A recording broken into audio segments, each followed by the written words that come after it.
Hello students, आप सब कैसे हो। आज मैं आपके साथ डिस्कस करूंगी ओवरव्यू ऑफ जीएसटी का सेकंड पार्ट। ठीक है, तो मुझे लगता है कि आपने फर्स्ट पार्ट बहुत अच्छे ढंग से देख लिया होगा, समझ लिया होगा। डायरेक्ट टैक्स और इनडायरेक्ट टैक्स में क्या डिफरेंस है ये भी समझ लिया होगा। और आपको उसमें हमने ये डिस्कस कर लिया था कि बहुत सारे इनडायरेक्ट टैक्स होते हैं, उनको कंबाइन करके कौन सा टैक्स बना दिया है, सिंगल टैक्स बना दिया है। ठीक है, और हमने उसमें ये भी डिस्कस किया था पूरे वर्ल्ड में जीएसटी का क्या सिस्टम है और इंडिया में किन किन स्टेप से गुजर कर जीएसटी इंडिया में आया, ये आपने डिटेल में कर लिया होगा। उसमें हमने मेन 2 पॉइंट्स बहुत अच्छे से किए थे। कास्केडिंग इफेक्ट ऑफ टैक्स, मतलब कि इंडिया में जो कास्केडिंग मतलब टैक्स के ऊपर टैक्स लगता था पहले जब दूसरे इंडायरेक्ट टैक्स थे, तो इस जीएसटी में इसको ख़त्म करने की कोशिश की गई थी। और उसमें क्या थे, अनसर्टेनिटी थी, registration of tax payer, refund of tax, tax return, इसमें बहुत सारी प्रॉब्लम आती थी। जो पहले वाला इंडायरेक्ट टैक्स सिस्टम था, ठीक है, उसमें बहुत सारे लॉ बनाए गए थे क्योंकि बहुत सारे टैक्सेस थे।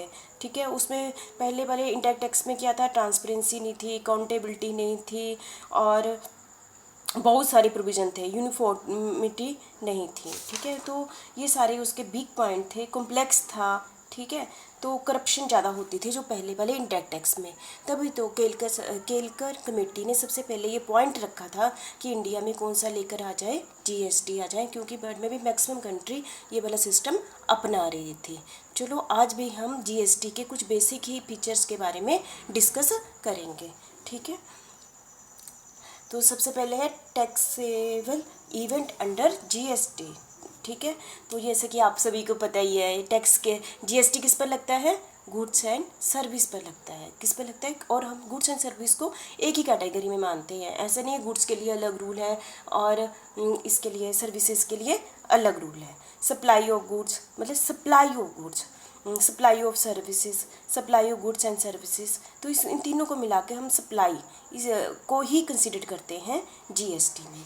तो मेरे ख्याल से supply of goods, supply of services, supply of goods and services, ये तीनों टॉपिक मतलब क्योंकि हम कहते हैं ना सप्लाई पर, शब्द पर हमने इस पर ज़्यादा स्ट्रेस दी हुई है। दूसरा है सप्लाई का मतलब क्या होता है। पहले जब हम इंडायरेक्ट टैक्स यूज़ करते थे तो किस पर टैक्स लगता था, ऑन मैन्युफैक्चरिंग गुड्स पर लगता था, सेल ऑफ गुड्स पर लगता था, प्रोविज़न ऑफ सर्विस पर लगता था। लेकिन अब हमने एक ही शब्द यूज़ करते हैं, सप्लाई। सप्लाई बहुत ही बड़ा शब्द है। सप्लाई के अंदर हम करते हैं सेल, कि सेल को हम क्या मानते हैं, सप्लाई मानते हैं। ट्रांसफ़र मतलब हमने एक चीज़ दूसरे को ट्रांसफ़र कर दी। बार्टर मतलब मैंने आपसे चीनी ली, उसके बदले मैंने आपको गेहूं दे दिया, इस सिस्टम को भी सप्लाई कहते हैं। एक्सचेंज कर लिया, आपस में एक्सचेंज कर लिया। लाइसेंस, रेंट, मैंने आपकी चीज़ यूज़ की और मैंने आपको क्या दे दिया, रेंट दे दिया। लीज आपको पता ही है। डिस्पोजेबल मतलब लीज, जैसे आपने 100 सालों के लिए गवर्नमेंट की ज़मीन लीज पर ले ली, उसको यूज़ किया और वो टाइम ख़त्म हो गया, उस पर भी हम क्या देते हैं, रेंट देते हैं। ठीक है, सप्लाई आपको समझ गया होगा। सप्लाई पहले हम टैक्स किस पर लगाते थे, मैन्युफैक्चरिंग ऑफ गुड्स। वैसे अब हमने शब्द क्या यूज़ करने हैं गुड्स एंड सर्विस टैक्स में, सप्लाई। सप्लाई मीन्स ये बहुत ही वास्ट है सप्लाई, इसमें सारी टर्म्स आ जाती हैं ये वाली। ठीक है, और नेक्स्ट है हमारा nature of supply. Supply of nature किसे कहते हैं, सप्लाई ऑफ नेचर किसे कहते हैं। ठीक है, सबसे पहले इस पर हम टर्म यूज़ करते हैं intra state supply. Intra state, intra मतलब एक स्टेट के अंदर, इंट्रा स्टेट के अंदर। जैसे हिमाचल प्रदेश ले लेते हैं, हिमाचल प्रदेश के अंदर, इंट्रा मतलब हिमाचल प्रदेश के अंदर हम जो होलसेलर भी हिमाचल का ही है, फैक्ट्री भी हिमाचल की ही है, कंज्यूमर भी हिमाचल का है, रिटेलर भी हिमाचल का है, तो वो एक दूसरे को सप्लाई करते रहते हैं। फैक्ट्री वाला होलसेलर को देता है, होलसेलर रिटेलर को देता है, रिटेलर कंज्यूमर को देता है। ये चारों पर्सन कहाँ पर हैं, हिमाचल में ही है। तो उसको हम क्या कहते हैं, इंट्रा स्टेट सप्लाई कहते हैं। इस पर 2 टाइप के टैक्स लगते हैं, centre GST, centre goods and service tax, and state goods and service tax. आप ये समझ लीजिए, जब हम हिमाचल की बाउंड्री के बाहर जाते ही नहीं हैं, ठीक है, अच्छे से याद कर लो, हिमाचल की बाउंड्री के अंदर ही सब कुछ करते हैं, तो 2 टाइप के टैक्स लगते हैं। सेंटर भी हम पर लगाती है और स्टेट भी लगाती है। 2 टाइप की हम कैलकुलेशनें करेंगे जब भी हम इसके रिलेटेड न्यूमेरिकल करेंगे। जब आपने ध्यान रखना हिमाचल के अंदर, अब दूसरे स्टेट्स का हमारे साथ कोई भी मतलब नहीं है, तो हम इसको क्या टर्म दे दी गई है, इंट्रा स्टेट सप्लाई।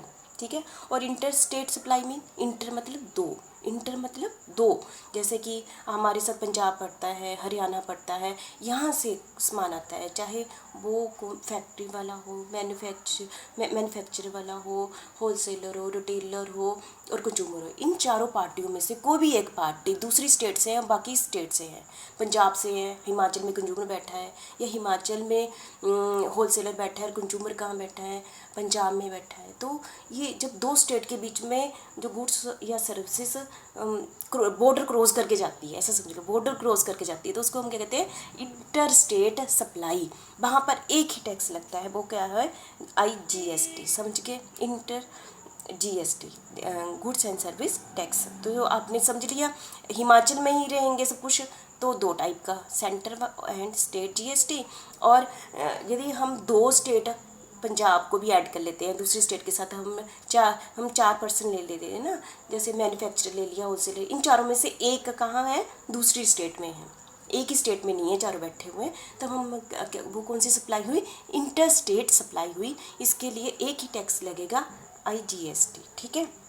इंपोर्ट क्या होता है, जब हम सामान कहाँ से लेते हैं, बाहर से लेते हैं, बाहर से मतलब दूसरे कंट्री से आ गया, मतलब दूसरे से आ गया ना, तो इसका मतलब यहाँ भी इंटर है, ठीक है। तो साथ में लग गया ना, आपने लास्ट में देख रहा होगा IGST। यहाँ पर क्या था, दो स्टेट, यहाँ पर है दूसरे दो कंट्री। इंपोर्ट में क्या आ गया, दो कंट्री मतलब IGST ये आ गया। और जब आपको पता है ये कस्टम ड्यूटी लगती है, जब वो हमारे देश के बॉर्डर पर सामान आता है तो उस पर क्या लगती है, कस्टम ड्यूटी। हम पहले ही डिस्कस कर चुके हैं। तो कस्टम ड्यूटी प्लस GST लगेगा, ठीक है, IGST लगेगा, ठीक है, आप समझ गए होंगे। एक्सपोर्ट आपको बता दें कि हम इंडिया वाले क्या चाहते हैं कि हमारा बाहर दूसरी कंट्री के साथ अच्छी सी डीलिंग हो, हमारा सामान बाहर बिके और हमारा मार्केट बहुत ज़्यादा बढ़े। तो गवर्नमेंट क्या कहती है कि यदि बाहर तभी हमें मार्केट मिलेगी यदि सामान सस्ता होगा। सामान कब सस्ता होगा, यदि उस पर टैक्स या ड्यूटी कम लगी होगी। तो गवर्नमेंट क्या कहती है, यदि इंडिया में मैन्युफैक्चरिंग हुई है और जाके सामान बेचना है तो हमने उस पर क्या लगाना है, टैक्स लगाना है, 0 रेट, मतलब कोई भी टैक्स नहीं लगाना है, रिफंड टू एक्सपोर्टर।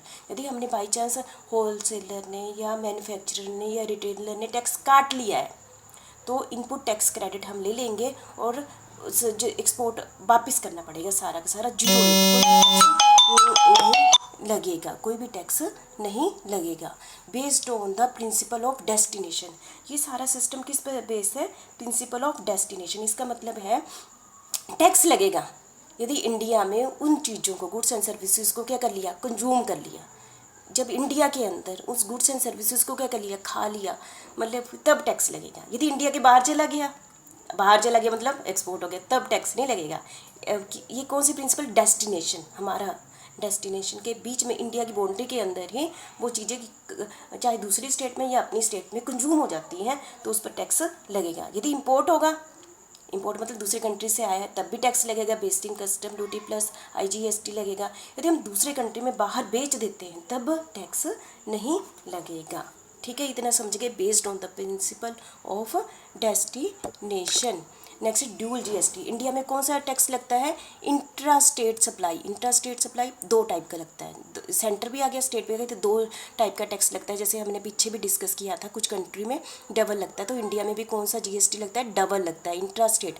दो पंजाब और हिमाचल के बीच में जब माल सप्लाई होगा तो दो टाइप का टैक्स लगेगा, centre GST and state GST। यदि हिमाचल के अंदर ही चारों सप्लायर बैठे हैं तो भी IGST लगेगा। ये हमने अभी डिस्कस कर लिया। नेक्स्ट है existing tax to be submitted under GST, centre and state, ठीक है, ये हमने कर लिया। अगला है GST रेट, ठीक है, ड्यूल सिस्टम हो गया।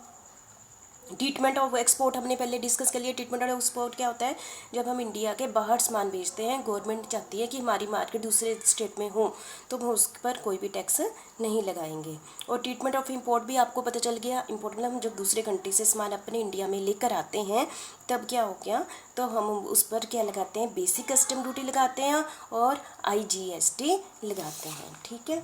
और कुछ होते हैं। अगला हमें ये वाली टर्म अभी डिस्कस करेंगे, existing taxes to be submitted under GST.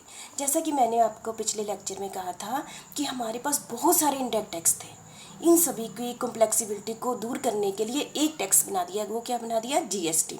जो बहुत सारे टैक्सेस थे, इंडायरेक्ट टैक्सेस, कुछ टैक्सेस किस में चले गए? सेंटर में चले गए, और कुछ टैक्सेस को कंबाइन करके कहाँ डाल दिया? स्टेट में डाल दिया। सेंटर जीएसटी और स्टेट जीएसटी में डाल दिया। सेंटर जीएसटी में बहुत सारे, जैसे हमारे पास अभी मैं आपके सामने बोलूँगी, सेंटर जीएसटी में कौन सा चला गया? Centre excise duty, duties of excise, additional duty of excise, additional duty of excise, additional duty of customs, special additional duty of customs, service tax, cess and charges. ये 8 टाइप के indirect tax का किसके साथ मर्ज हो गए? Centre GST में चले गए।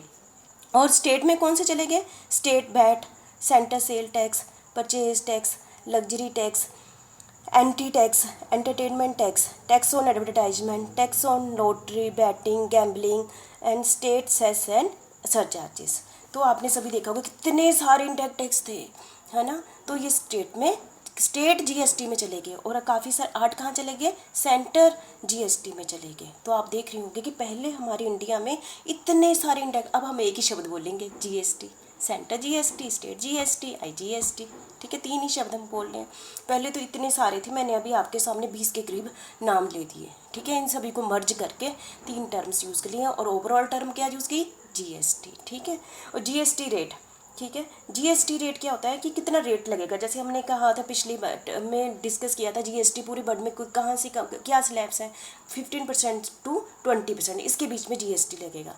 पर इंडिया में 4 स्लैब्स है, मतलब कि बहुत सारी गुड्स पर लगती है 5% लगता है जीएसटी, काफ़ी पर 12%, 18%, 28%। मतलब कोई कहे 6% नहीं लगता, सिर्फ 4 टाइप का जीएसटी लगता है, 5%, 12%, 18% और 28%। मैक्सिमम इस समय इंडिया में कितना लगता है? 28%, और मिनिमम कितना लगता है? 5%। लेकिन फ्यूचर में इंक्रीज 40% इंक्रीज करने का प्लानिंग है।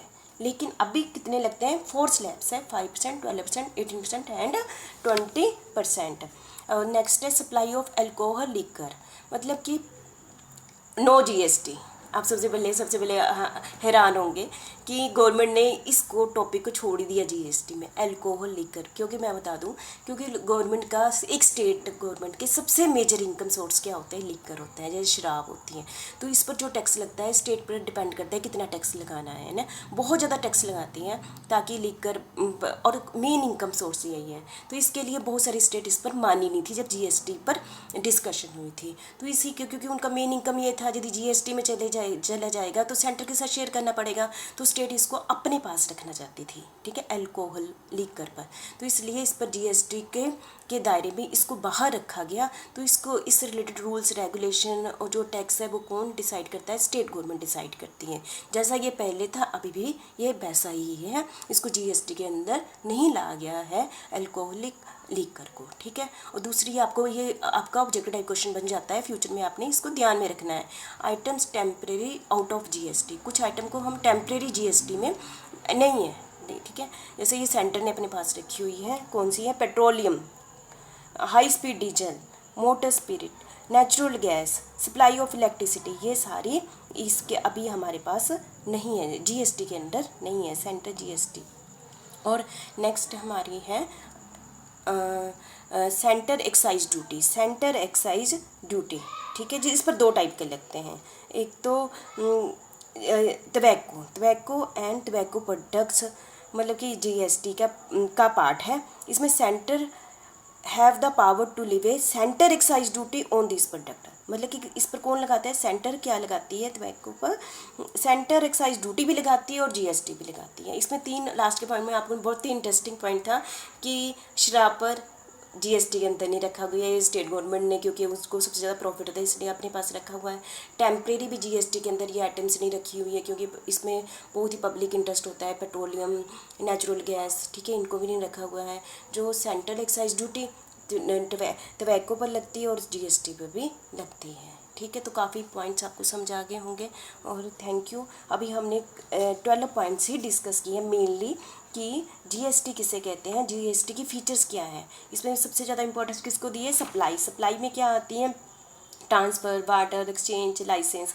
और सप्लाई कहाँ कहाँ होती है, इंट्रा स्टेट, एक ही स्टेट के अंदर सप्लाई होती है, कि जैसे हिमाचल के अंदर हुई। इंटर मतलब हिमाचल और पंजाब के बीच में हुई। यदि हिमाचल के अंदर ही हुई है तो दो टाइप का टैक्स जीएसटी लगता है, सेंट्रल जीएसटी और स्टेट जीएसटी। यदि दो स्टेट के बीच में हुई है तो इंटर जीएसटी, और यदि हमने इंपोर्ट किया, आयात किया है, तो basic custom duty plus IGST. Export करते हैं क्योंकि हम एक्सपोर्ट को मार्केट कैप्चर करना चाहते हैं दूसरी कंट्री के, तो हम उस पर टैक्स नहीं लगाते हैं, तो जीरो रेट लगता है। और हमारा किस प्रिंसिपल पर डिपेंड करता है, यदि इंडिया के अंदर कंजप्शन होगी है तब टैक्स लगेगा, यदि इंडिया के अंदर कंजप्शन नहीं हुई है, दूसरी कंट्री में हुई है, तब टैक्स नहीं लगेगा है। और इंडिया में कौन सा जीएसटी लगता है, जैसे हम पीछे डिस्कस किया, दो टाइप का जीएसटी, ड्यूल जीएसटी, सेंटर भी लगाती है और स्टेट भी लगाती है। एक्सपोर्ट का पता चल गया, no GST. Treatment of import का पता चल गया, दो टाइप का होता है, ठीक है। ये आपको एक कौन सा होता है, आईजीएसटी और कस्टम ड्यूटी, ठीक है। और आपको अगले पॉइंट में हमने डिस्कस किया, बहुत सारे इनडायरेक्ट टैक्स होते थे, बहुत सारे। अभी मैंने आपके सामने सिर्फ 20 के करीब का नाम लिया है। काफ़ी किस में मर्ज हो गए, सेंटर जीएसटी, और काफ़ी किस में मर्जन हो गए, स्टेट जीएसटी में कन्वर्ट हो गए। रेट आपको बता दिए, हमारे पास 4 ही स्लैब है, वो कौन कौन से हैं, 5%, 12%, 18% एंड 28%। फ्यूचर में प्लानिंग है 40% की। अभी कितने, अभी मैक्सिमम कितना है, 28%, और मिनिमम कितना है, 5%। और अल्कोहल लीकर किसके पास है, स्टेट गवर्नमेंट के पास है। और जीएसटी के अंदर अभी अभी नहीं है petroleum goods, natural gas, electricity अभी नहीं है। और लास्ट में हमने बताया टबैको पर सेंट्रल एक्साइज ड्यूटी लगती है, ठीक है, और जीएसटी भी लगता है। इतने पॉइंट्स आप समझ गए होंगे। Thank you very much.